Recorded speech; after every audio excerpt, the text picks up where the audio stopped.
అందరికీ నమస్తే అండి. భోగాపురం అయిపోయింది. పోలవరం అయిపోయింది. ఇప్పుడు మెల్లిగా అమరావతి పైన అమరావతి క్రెడిట్ కూడా జగన్మోహన్ రెడ్డి దుబ్బేత్తానికి ప్లాన్ చేస్తున్నాడండి. ఈరోజు ఉదయం సాక్షిలో ఒక డిబేట్ పెట్టారు. ఆ డిబేట్‌లో కొమ్మినేని శ్రీనివాస్‌తో పాటు తిలక్ అని ఒక సీనియర్ జర్నలిస్ట్, ఆయనతో పాటు మా నాగార్జునమ్మ కూడా. అదే నాగార్జున యాదవ్. వీళ్ళు ముగ్గురు మాట్లాడే మాటలు వింటా ఉంటే నవ్వొస్తుంది. ఒకసారి వినిపిస్తా వినండి. ఇక మరో అంశంలోకి వెళ్తాం. గుంటూరు విజయవాడతో కలిపి హ్మ్. అమరావతి మెగా సిటీ కృష్ణానదిపై వంతెనల కోసం అధ్యయన కమిటీ సిఆర్డి అథారిటీలో నిర్ణయం.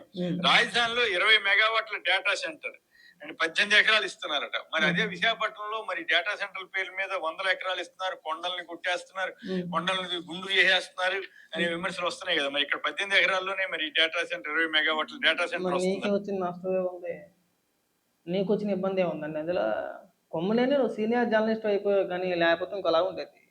మరి గుంటూరు విజయవాడ అమరావతి మెగా సిటీ ఇప్పుడు జగన్ గారికి చంద్రబాబు గారికి కూడా ఓటేసినట్లు అనుకోవాలా తిలక్ గారు? సిగ్గు అనిపించట్లేదు ఆ మాట అనడానికి. అంటే ఇప్పుడు జగన్మోహన్ రెడ్డి మావిగాని అన్నాడని చెప్పేసి అని ఇప్పుడు చంద్రబాబు నాయుడు గారు మావిగానికి ఓటేశారా అని చెప్పేసి అని మాట్లాడుతున్నారా?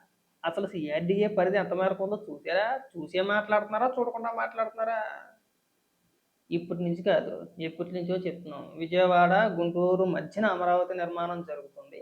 అమరావతి అనేది నిర్మాణం పూర్తయితే చుట్టుపక్కల ఉన్న ప్రాంతాలు విజయవాడ, గుంటూరు, ఈ చుట్టుపక్కల ప్రాంతాలు కూడా సమానంగా అభివృద్ధి చెందుతాయి అని చెప్పేసి ఇప్పటి నుంచి కాదు, ఎప్పటి నుంచో చెప్తున్నారు.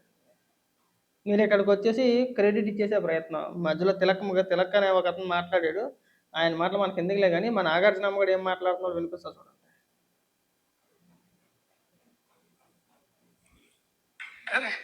ఇప్పుడు చంద్రబాబు నాయుడు గారు మావిగన్ దెబ్బకి జగన్మోహన్ రెడ్డి గారు మావిగన్ దెబ్బకి చంద్రబాబు నాయుడు గారు అమరావతి ఆవిగన్ అయింది సార్.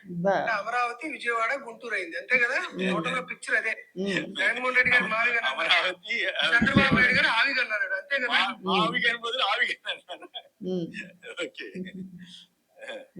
ఆవిగన్ అయింది, అంతే కదా. కాబట్టి నేను మళ్ళీ మీరు మరొకటి గారు చెప్తున్నా, జగన్మోహన్ రెడ్డి గారు ఏదైతే చెప్పారో దానికే చంద్రబాబు నాయుడు గారు ఫిక్స్ అవుతారు. మళ్ళీ అసలు దాంట్లో మీరేమి తేడా పడకండి. ఎందుకంటే విశాఖపట్నం జగన్మోహన్ రెడ్డి గారు ఎగ్జిక్యూటివ్ రాజధాని అన్నారు. చంద్రబాబు నాయుడు గారు కాస్త పేరు మార్చి అది క్యాపిటల్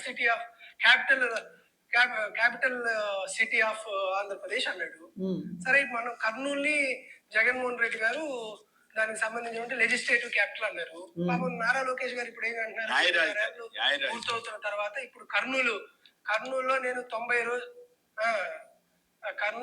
90 రోజుల్లో ఇక్కడ బెంచ్ తీసుకొస్తా అన్నాడు. సో మేము అది అయిపోయిన తర్వాత ఇప్పుడు జగన్మోహన్ రెడ్డి గారు ప్లాన్ బి ప్రకారం మీరు చెప్తున్నట్లు బాగుంటుంది కదా. నేను క్లియర్ గా ఎక్స్ప్లెయిన్ చేసే ప్రయత్నం చేస్తా. అంటే జగన్మోహన్ రెడ్డి గారు చెప్పేది కాబట్టి చేస్తారు అనే డైలాగ్ వాడుతున్నారు కదా. మరి 3 రాజధానులు ఏమైపోయినాయి? చంద్రబాబు నాయుడు గారు మావిగన్ దగ్గరికి రాలా, మీరే అమరావతి దగ్గరకు వచ్చి మావిగన్ అని చెప్పేసి అని 3 ప్రాంతాల పేర్లు ప్రస్తావించి అదొక పిచ్చి పేరు పెట్టి అమరావతి క్రెడిట్ కొట్టేయడానికి ప్లాన్ చేస్తున్నారు. సిగ్గుండాలి. సిఆర్డిఏ పరిధి మనకు తెలుసు కదా. తెలిసే మాట్లాడుతున్నారా, తెలియకుండా మాట్లాడుతున్నారా? ఎవరు వచ్చారు, ఎవరికి జై కొట్టారు?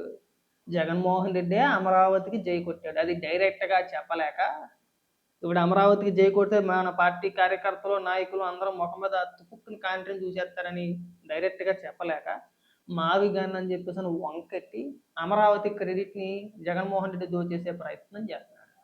జనాలు అంత ఎరుపప్పులు కాదు, మాకేమి ఇక్కడేమి రాసి లేదు, మేము కొండగోరలేవు అని చెప్పేసి అని ఆ మాత్రం తెలివితేటలు మాకు ఉన్నాయి. సిఆర్డిఏ పరిధి ఏ మేరకు ఉందో తెలియదా?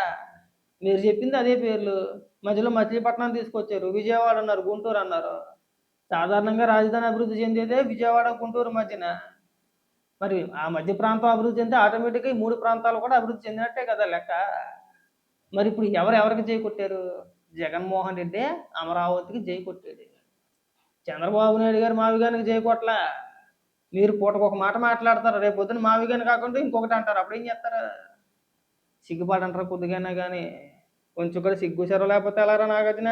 మచిలీపట్నం, విజయవాడ అండ్ గుంటూరు, దీంట్లోనే అమరావతి ఉంటుంది కదా అని చెప్పాము. ఇప్పుడు ఒక ఐకానిక్ బ్రిడ్జ్ అని ఒకటి తీసుకొచ్చి మళ్ళీ విజయవాడ, గుంటూరు అన్నారు. ఆల్రెడీ వెస్ట్ బైపాస్ రోడ్ ఉంది కదా, ఆల్రెడీ ఒక రెండింటిని అటువైపు గొల్లపూడిని ఇటువైపు ఇటు కలుపుతూ ఆల్రెడీ ఒక నేషనల్ హైవే ఉంది కదా, మళ్ళీ ఎందుకు ఆ బ్రిడ్జ్ అంటున్నారు, మళ్ళీ దానికోసం టెండర్స్ పిలిచారు, మళ్ళీ దానికోసం ఏదో పిలిచారు, ఏదో ఒకటి జరుగుతుంది. మొత్తానికి మేము ఏం చెప్తున్నాం అంటే జగన్మోహన్ రెడ్డి గారికి ప్రత్యేకంగా ఒక ప్రాంతం పైన ఇష్టం కానీ మరొక ప్రాంతం పైన ద్వేషం ఉన్నటువంటి నాయకుడు కాదు.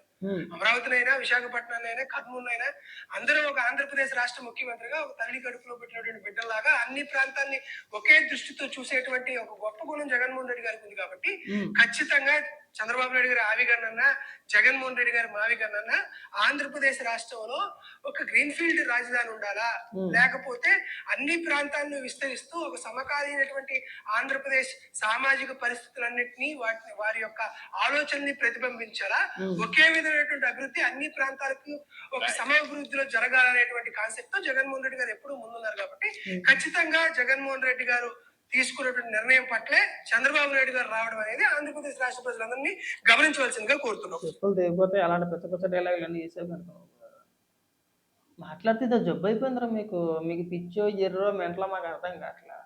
మీ హయాంలో మీరు ఏడవలేదు, మీరు చేయలేకపోయారు.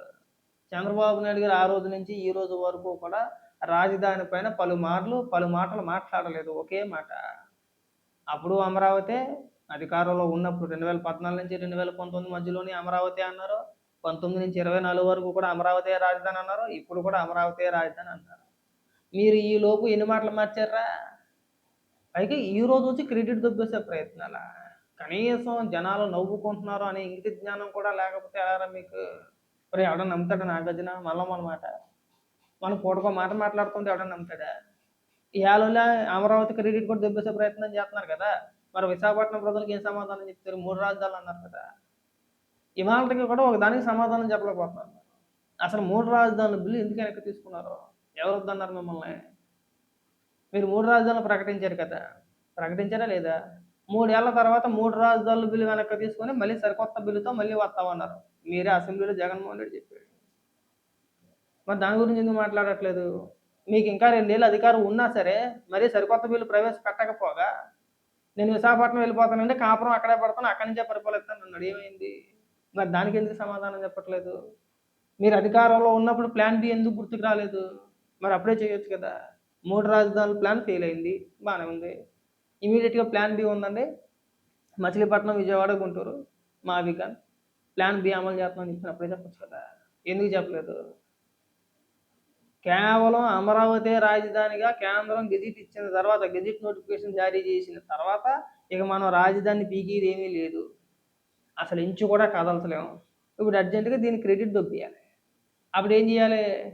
ఈ విజయవాడ, గుంటూరు, మచిలీపట్నం ఈ 3 ప్రాంతాలకు వెళ్తే, ఎందుకంటే ఆ 3 ప్రాంతాలు ఎలా లేదన్నా నువ్వు చెప్పినా చెప్పకపోయినా ఆటోమేటిక్గా డెవలప్మెంట్ జరగాల్సిందే. ఈ 3 ప్రాంతాల మధ్యలో కదా ఉన్నది అమరావతి, ఖచ్చితంగా అభివృద్ధి చెందుద్ది. మనది కూడా సేమ్ ఇలాగే ఉంది కాబట్టి ఇది అది 2 ఒకటే, మనం క్రెడిట్ దొబ్బేయచ్చు. ఈ తెలివితేటలు ఎవరికన్నా చెప్పండిరా, మాకు చెప్పమాకండి. ఇంక మీరు మావిగాన్ గురించి, అమరావతి గురించి ఎంత తక్కువ మాట్లాడితే అంతా మీకేం మంచిది. సోషల్ మీడియాలో ట్రోల్ చేయకుండా ఉంటారు, లేకపోతే విపరీతంగా ట్రోల్ చేస్తారు. ఈ పత్యాపారం మాటలు, ఈ అత్యాపారం మాటలు తగ్గించుకొని మీరు ఎందుకు చేయలేకపోయారు? మీ వల్ల ఎందుకు అవ్వలేదు? గత 5 ఏళ్ల కాలం పాటు మీరు అమరావతి పైన ఏ రకంగా విషయం ఎక్కారు? అమరావతి అనే కాదు, విజయవాడ, గుంటూరు ప్రాంత ప్రజల పైన కూడా విషయం ఎక్కారు ఒకనొక సందర్భంలో. ప్రాంతాల పైన విషయం ఎక్కలేదండి మీరు? ఇవాళ వచ్చి అన్నీ మేమే చేసాము నమ్మేస్తారా? భోగాపురాన్ని నమ్మేశారు కదా, అలాగే పోలవరాన్ని ట్రై చేశారు నిన్న మొన్న మన పేపర్లోనే, మన టీవీలోనే డిబేట్లు పెట్టి. ఇప్పుడు మళ్ళీ అమరావతికి వచ్చారు. రేపు పొద్దున్న ఏం జరిగినా కానీ మీ హయాంలో చేశారని చెప్పుకుంటారా, బాగుంటుంది చక్కగానే. కాస్తాను కొద్దిగా సిగ్గుపడాలి అలాంటి మాటలు మాట్లాడడానికి. ఇంక ఇదే రుద్దుడు ఉంటుంది. ఇంకా ఇక మెల్లిగా ఇప్పటి నుంచే స్టార్ట్ చేశారు, ఇలా ఊరికే స్టార్ట్ చేయలే. మన చంద్రబాబు నాయుడు గారు ఈ భోగాపురం విమానాశ్రయ ప్రారంభోత్సవ సభలో 2027కేమో పోలవరం, 2028కేమో అమరావతిలో ఫేజ్ 1 ఇవి కంప్లీట్ చేస్తామని చెప్పేసి ఆయన మాట ఇచ్చారు, ఆయన ప్రకటించారు. అప్పుడు కంచెలకు భయపెట్టేసుకోండి. ఎట్టగానా సరే వీటిలో మనం క్రెడిట్ దొబ్బేయాలి. చంద్రబాబు నాయుడు గారు అన్నారంటే ఈసారి ఖచ్చితంగా చేసి తీరుతారు. ఆల్రెడీ భోగాపురం ఎయిర్పోర్ట్ని పూర్తి చేశారు. ఇది చంద్రబాబు నాయుడు గారి ఖాతాలోకి వెళ్ళిపోయింది. రేపు పొద్దున అమరావతి పూర్తి అయితే అమరావతి కూడా చంద్రబాబు నాయుడు గారి ఖాతాలోకి వెళ్ళుద్ది. పోలవరం కంప్లీట్ అయితే పోలవరం కూడా చంద్రబాబు నాయుడు గారి ఖాతాలోకి వెళ్ళుద్ది. ఈ క్రెడిట్ అన్నిటికి కారణం అంటే ఈ క్రెడిట్ మొత్తం కూడా చంద్రబాబు నాయుడు గారికే చెందుద్ది. మనకు వచ్చేది ఏమీ లేదు. లేదు ఇంక ఇప్పటి నుంచి మీరు మొదలెట్టండి రుద్దడం స్టార్ట్ చేయని చెప్పేసి ఆదేశాలు జారీ చేసినట్టున్నాడు. వీళ్ళు గత 2 రోజులు బట్టి తెగ రుద్దేస్తున్నారండి. ఇక మీరు ఈ పిచ్చి పిచ్చి పనులన్నీ మానుకుంటే బాగుంటది. మేము జగన్మోహన్ రెడ్డి గారికి కూడా చెప్తున్నాం. కనీసం మీ నాయకులకి మీకు సిగ్గు చరవ లేదండి. ఇలాంటి తప్పుడు ప్రచారాలు చేపించడానికి. ఇకనైనా కట్టుబడితే బాగుంటుంది.